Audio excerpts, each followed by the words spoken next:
आप देख रहे हैं खिलाड़ी नंबर 1 सीएनबीसी आवाज पर। मैं हूं आपके साथ श्रेया ठाकुर। देखिए, हफ्ते का तीसरा कारोबारी दिन और कल की भारी बिकवाली के बाद आज बाजार थोड़ी संभलने की कोशिश कर रहा है। देखिए, निफ्टी में 70 अंक की बढ़ोतरी फिलहाल देखने को मिल रही है।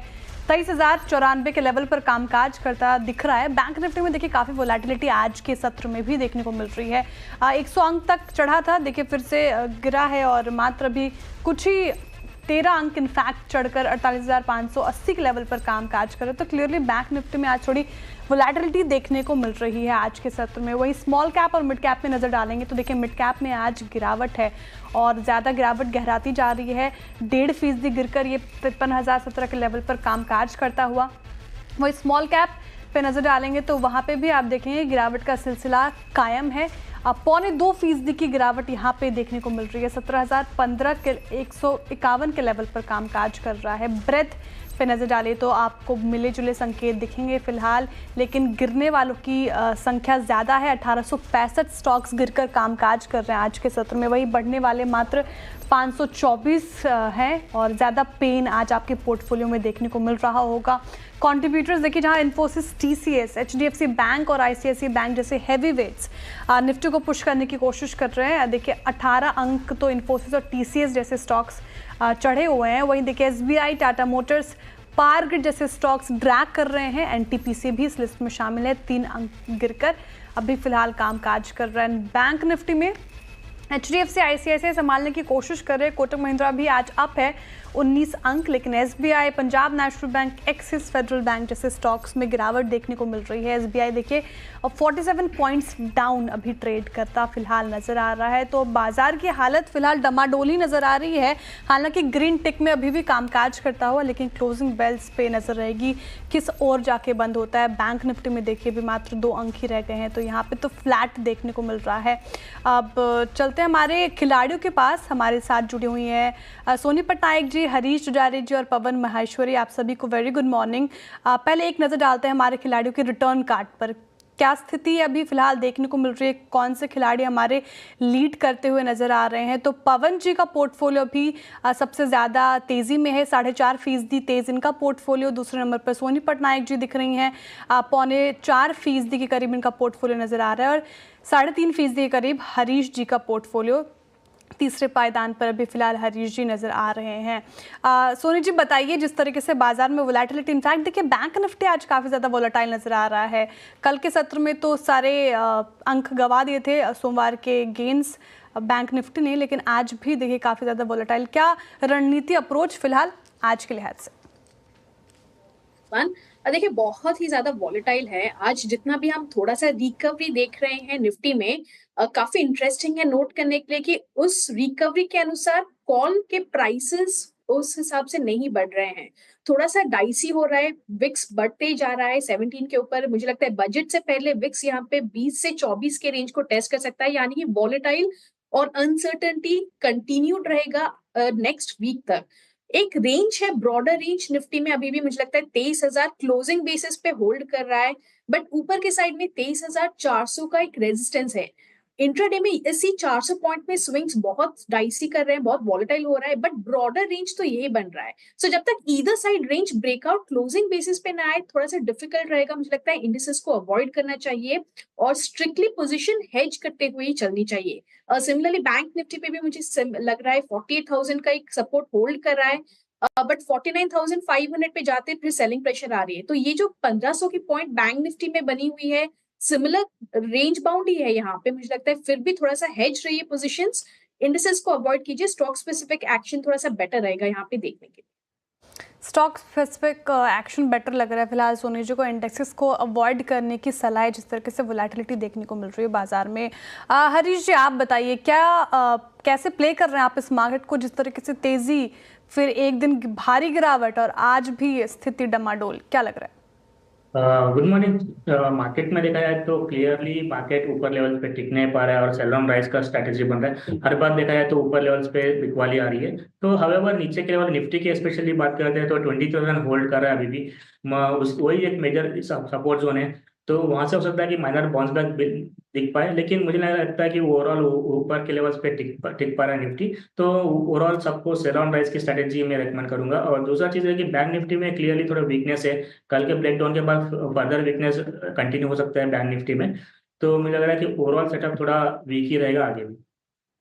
ओवरऑल सेटअप वीक लग रहा है और आगे भी वीक रहने की संभावनाएं, और सेल ऑन राइज की रणनीति फिलहाल आप अपना कर चलें। जिस तरीके से बाजार में उतार चढ़ाव देखने को मिल रहा है, कुछ भी सस्टेन नहीं कर पा रहा मार्केट। पवन जी, आप कैसे रीड कर रहे हैं मार्केट को आज, और उसके मद्देनजर क्या हिदायत रहेगी फिलहाल? Good morning Shreya. मार्केट 23,000 से 23,400 के बीच में काफी टाइम से चल रहा है, और 23,000 पे एक अच्छा सपोर्ट भी आ रहा है, और 23,400 पे सप्लाई भी आ रही है काफी अच्छी। तो विद इन जब तक ये रेंज रहता है, जब तक स्टॉक स्पेसिफिक सिलेक्शन ही सजेस्टेबल है, इंडाइसेस से थोड़ा दूर रहना चाहिए। 23,400 या 23,000 के नीचे अगर ये क्लोजिंग बेसिस पे मार्केट क्लोज होता है, तो फिर हमें अपना एक व्यू बुलिश या बेरिश बनाना होगा। तब तक सिर्फ स्टॉक स्पेसिफिक अप्रोच रखनी है। स्टॉक स्पेसिफिक अप्रोच और 23,000 का एक इंपॉर्टेंट लेवल फिलहाल निफ्टी में देखने को मिल रहा है। स्टॉक स्पेसिफिक एक्शंस और वहीं पे अप्रोच आपको फिलहाल बनानी चाहिए। चलिए एक बार पोर्टफोलियो पे नज़र डालते हैं। सोनी जी का पोर्टफोलियो रखिए स्क्रीन पर। उनकी पोर्टफोलियो में क्या कुछ एक्शन देखने को मिल रहा है, उसके बाद हम पिक्स भी लेंगे उनसे। जिस तरीके से बाजार में हमें वोलेटिलिटी देखने को मिल रही है, उनके मद्देनजर उन्होंने क्या पिक सुझाई है। चलिए ठीक है, स्क्रीन पे बाद में रखेंगे उनका पोर्टफोलियो। सोनी जी क्या पिक कर रही हैं आज आपके?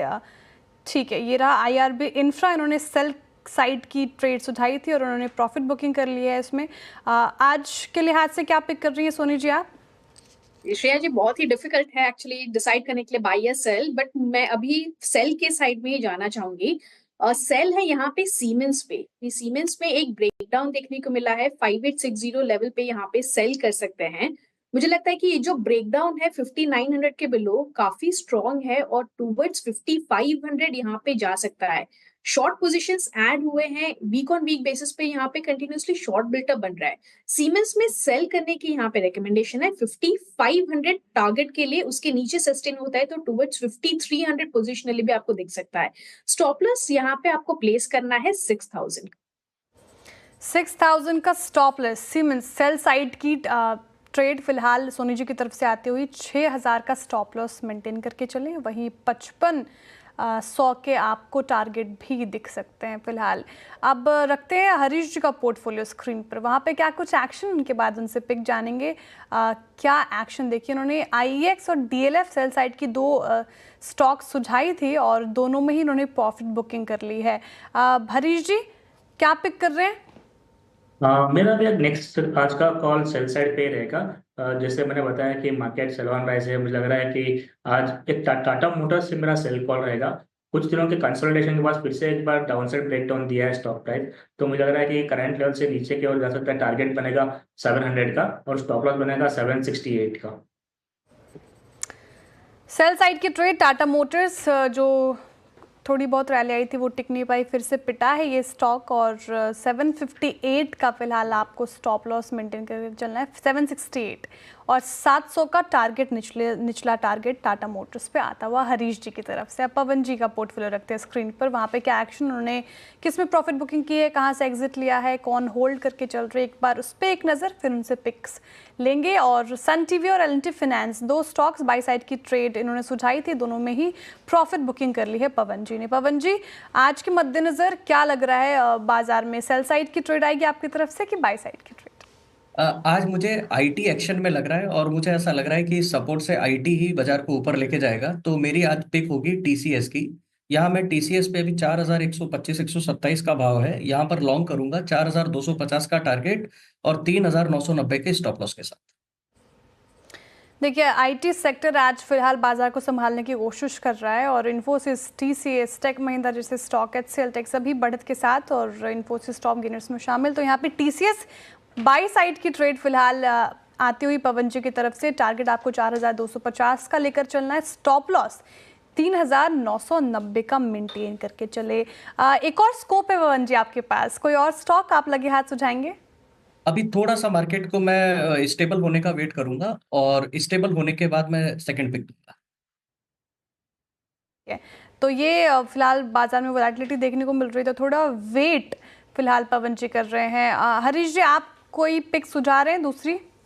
मैं भी थोड़ा ये वेट करूंगा, मार्केट थोड़ा सेटल डाउन होने के लिए उस मैं सेकेंड ऑफ में देने के लिए कोशिश करूँ। ठीक है सोनी जी, आप वेट कर रही हैं यार, आप या फिर आप बताएंगे अभी? श्रेया जी, मुझे लगता है यहाँ पे वेट करना बेटर है बिकॉज काफी वॉलेटाइल है। आई थिंक एक ट्रेड से जाते हैं, फिर उसके बाद देखते हैं कि कैसे मार्केट का सिनेरियो रहता है, तो बाय या सेल के रिकमेंडेशंस निकल सकते हैं। बिल्कुल ठीक है। बाजार वॉलेटाइल देखिए, बैंक निफ्टी रेड निशान पर, और इनफैक्ट वो बहुत जग जाहिर था जिस तरीके से वॉलेटिलिटी देखने को मिल रही थी। बैंक निफ्टी 40 अंक के करीब गिरता हुआ 48,528 के लेवल पर कामकाज कर रहा है। निफ्टी अभी थोड़ा सस्टेन कर रहा है, लेकिन काफ़ी ज़्यादा वॉलेटिलिटी फिलहाल देखने को मिल रही है। ठीक है, वक्त हो चुका है एक छोटे से ब्रेक का। ठीक है, ब्रेक लेंगे, लेकिन एक खबर अभी फिलहाल हमारे तरफ से संवाददाता की तरफ से आ रही है। ट्राई के निर्देशों के बाद टेलीकॉम कंपनियों ने सिर्फ वॉइस पैक देने की शुरुआत कर दी है, लेकिन ग्राहकों के लिए इसमें कोई राहत नहीं मिली है। क्या है पूरी खबर, ये जानने के लिए हम चलते हैं असीम मनचंदा जी के पास। असीम जी बताइए, क्या है खबर? श्रेया, पिछले महीने टेलीकॉम रेगुलेटर ट्राई ने टेलीकॉम कंपनियों को निर्देश दिए थे कि आप ग्राहकों को राहत दीजिए, आप सिर्फ वॉइस ओनली पैक जो है वो लॉन्च कीजिए। तो उस टेलीकॉम कंपनियों को 1 महीने का वक्त दिया गया था। अब टेलीकॉम कंपनियों ने पैक लॉन्च करने की शुरुआत कर दी है, लेकिन उपभोक्ता के लिए एक बड़ा झटका। यहाँ पर टेलीकॉम कंपनियों ने कोई टैरिफ्स घटाई नहीं है, बल्कि टैरिफ्स बढ़ा दिए। पहले टेलीकॉम कंपनियां जो वॉइस पैक ऑफर कर रही थी, उनके अंदर डाटा उपलब्ध था, लेकिन अब कंपनियों ने उसी प्राइस पर दूसरे पैक उपलब्ध करने शुरू कर दिए जिनके अंदर डाटा उपलब्ध नहीं है। यानी कि अगर आपको डाटा चाहिए तो आपको उससे ज्यादा पैक का रिचार्ज कराना पड़ेगा। तो इसका ये मतलब है कि सीधे सीधे टेलीकॉम कंपनियों ने टैरिफ्स के अंदर बढ़ोतरी कर दी है। ट्राई चाहता था कि जो ग्राहक है उनको राहत मिले, उनको उनके जो टैरिफ्स हैं उनके कम हो, क्योंकि वो डाटा का इस्तेमाल नहीं करते हैं। लेकिन यहाँ पर ठीक उसके उलट टेलीकॉम कंपनियों ने टैरिफ में बढ़ोतरी कर दी है, और ये बढ़ोतरी आज से ही लागू हो गई है। आपको अगर डाटा चाहिए तो आपको हायर पैक का रिचार्ज कराना होगा। तो बिल्कुल महंगाई के मोर्चे पर बिल्कुल भी राहत नहीं। एक और दोहरी मार पड़ी है आम जनता को।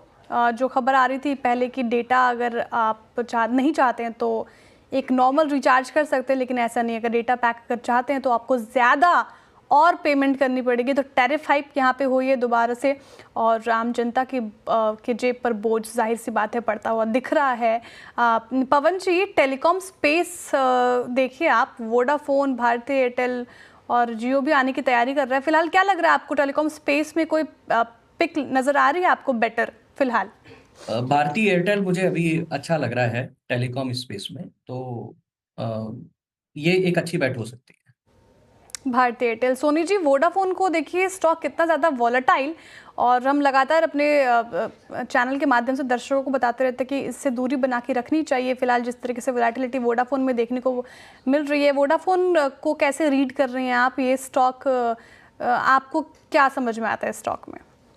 देखिए, स्टॉक से डेफिनेटली दूर रहना चाहिए, पेनी स्टॉक है। बट टेक्निकल्स के अनुसार अगर हम देखेंगे तो 8.5 का यहाँ पे एक सपोर्ट है, जहाँ पे उसके 50 एक्सपोनेंशियल मूविंग एवरेज कोइंसाइड कर रहा है, वहां पे थोड़ा सा सपोर्ट है। रेजिस्टेंस जो उसने क्रॉस टेस्ट किया था 10 रुपए 50 पैसे के करीब, वहीं पे रेजिस्टेंस है। तो लगता है ये जो 2 रुपए का एक मूवमेंट है, रेंज बाउंड हो सकता है। बहुत ज्यादा यहाँ पे बाय या सेल रिकमेंडेशन तो है नहीं, बट सपोर्ट के अनुसार 8.5 तक एक बार टेस्ट हो सकता है। नेक्स्ट अपसाइड आपको तभी दिखेगा अगर वो 10.5 के रेजिस्टेंस को क्रॉस कर पाता है। सो टेक्निकल्स के अनुसार मुझे लगता है यही एक लेवल्स फॉलो कर सकते हैं। काफ़ी ज़्यादा वॉलेटाइल फिलहाल तो अवॉइड ही है, लेकिन 10.25 एक इंपॉर्टेंट लेवल जो क्रॉस करने के बाद कुछ एक्शन देखने को मिल सकता है वोडाफोन में। ठीक है, फिलहाल तो वक्त हो चुका है एक छोटे से ब्रेक का। देखिए, आप कहीं मत जाइएगा, बने रहिए CNBC आवाज़ के साथ, क्योंकि नेक्स्ट सेगमेंट में और भी बहुत कुछ है।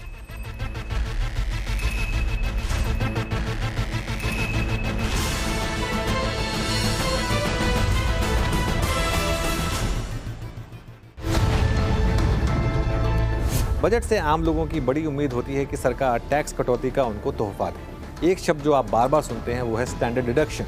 स्टैंडर्ड डिडक्शन उस छूट को कहा जाता है जो सैलरी टैक्स पेयर की इनकम से काटकर अलग कर दिया जाता है। इसके बाद बची हुई आय पर ही इनकम टैक्स कलेक्ट होता है। फिलहाल पुरानी रजीम में ये 50,000 पर है और नई रजीम में इसे 75,000 पर रखा गया है। लोगों की मांग है कि इस सीमा को और बढ़ाएं।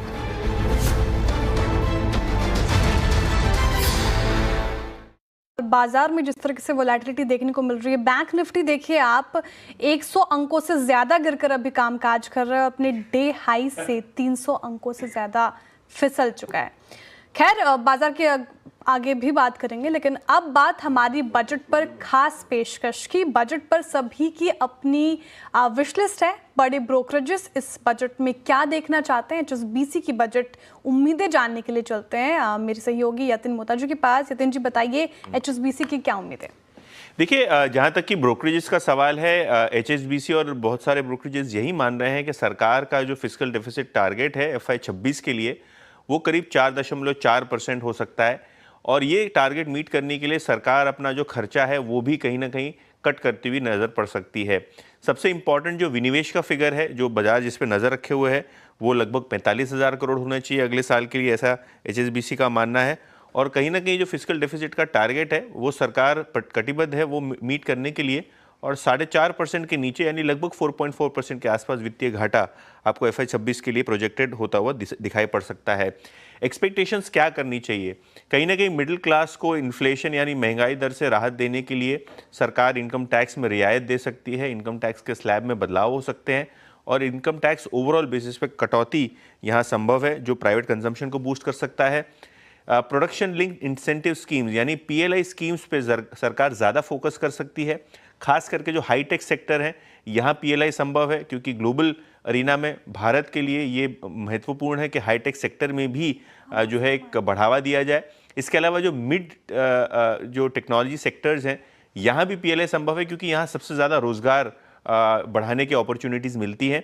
तो सरकार का लक्ष्य होगा कि कहीं ना कहीं रोज़गार को बढ़ाया जाए और उस तर्ज पे प्रोडक्शन लिंक इंसेंटिव जो स्कीम है उसको दी जाए। इसके अलावा जो फ्री ट्रेड एग्रीमेंट्स है और FDI अप्रूवल्स हैं इसको कहीं ना कहीं फास्ट ट्रैक किया जाए, क्योंकि इससे जो है निवेश की अपॉर्चुनिटी मिलती है, फॉरेन कैपिटल मिलता है, और ओवरऑल बेसिस पे एम्प्लॉयमेंट की आपको जो है अपॉर्चुनिटीज़ मिलती हैं। रेलवे और इंफ्रास्ट्रक्चर ऑब्वियसली गवर्नमेंट केपेक्स का सबसे बड़ा हिस्सा रहेंगे बजट में, और स्किल और फॉर्मर एम्प्लॉयमेंट को सरकार विविध प्रोग्रामों के जरिए एड्रेस करेगी, ऐसा HSBC का मानना है। बिल्कुल, HSBC इनकम टैक्स स्लैब्स में कुछ कटौती की उम्मीद लगाकर बैठा है डिस्पोजेबल इनकम बढ़ाने के लिए। और भी तमाम जानकारी यतिन जी ने आपके पास रखी है। शुक्रिया यतिन जी तमाम जानकारी के लिए, और HSBC क्या उम्मीद लगाकर बैठा है इसके लिए। ठीक है, वक्त हो चुका है एक छोटे से ब्रेक का। ब्रेक के बाद फिर हाजिर होते हैं। आप देखते रहिए CNBC आवाज़।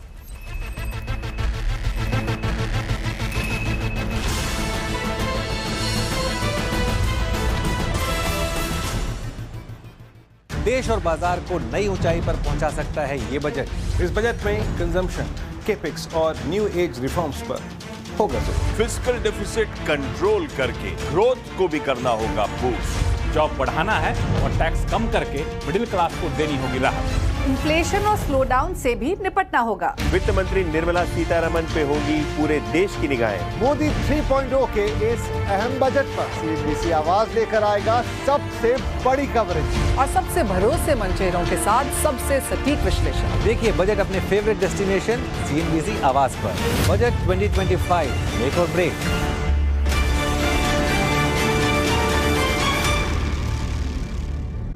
वक्त हो चुका है शो को आखिरी सेगमेंट की तरफ मोड़ने का और हमारे जानकारों के पोर्टफोलियो पे एक नज़र डालने का। शुरुआत करते हैं सोनी जी के पोर्टफोलियो के से, और वहाँ पे क्या कुछ एक्शन देखने को मिल रहा है अभी आपके स्क्रीन पर रखते हैं। तो सोनी जी ने सीमेंस सेल साइड की ट्रेड्स उठाई थी और टारगेट 5500 का दिया था। स्टॉप लॉस आपको 6000 का मेंटेन करके चलना है। यहाँ पे क्या एक्शन देखने को मिल रहा है? फिलहाल ये अपसाइड में ही कामकाज करता हुआ 0.25% की तेजी यहाँ इस ट्रेड में देखने को मिल रही है। अब हरीश जी का पोर्टफोलियो देखिए। टाटा मोटर्स उन्होंने सेल साइड की ट्रेड सुझाई आज के सत्र में और टारगेट 700 का रखा और स्टॉप लॉस 768 का इन्होंने दिया है। क्या एक्शन यहाँ पे देखिए, यहाँ पे भी तेजी 0.5% से ज़्यादा। अब चलते हैं पवन जी के पोर्टफोलियो की तरफ। TCS उन्होंने बाई साइड की ट्रेड सुझाई। टारगेट देखिए 4250 का दिया है। स्टॉप लॉस आपको 3990 का मेंटेन करके चलना है। यहाँ पे क्या एक्शन देखने को मिल रहा है? तो यहाँ पे फ्लैट ही लगभग कामकाज, लेकिन अपटिक पे ही कामकाज कर रहा है। मुनाफा का मीटर क्या कहता है? कौन से खिलाड़ी अभी हमारे आगे चलते हुए? तो हरीश जी अब एक नंबर पे आ गए हैं। पहले पायदान पर 6% से ज़्यादा इनका पोर्टफोलियो अप हो गया है। दूसरे पायदान पे पवन जी हैं। 4.5% इनका पोर्टफोलियो अप है। वहीं सोनी जी तीसरे नंबर पर हैं और इनका पोर्टफोलियो 4.25% से ज़्यादा अप है। तो तीनों ही हमारे खिलाड़ी अपसाइड पर ही कामकाज करते हुए, और कोई भी अपडेट हमारे खिलाड़ियों की तरफ से आएगा वो हम मिड कैप मंत्रा में आपके लिए लेके आएंगे। बहुत बहुत शुक्रिया आप सभी का खिलाड़ी नंबर 1 में जुड़े रहने के लिए। और फिलहाल इस शो से इतना ही, दीजिए इजाज़त। अब मुलाकात होगी सीधे कमाई के अड्डा में। देखते रहिए CNBC आवाज़।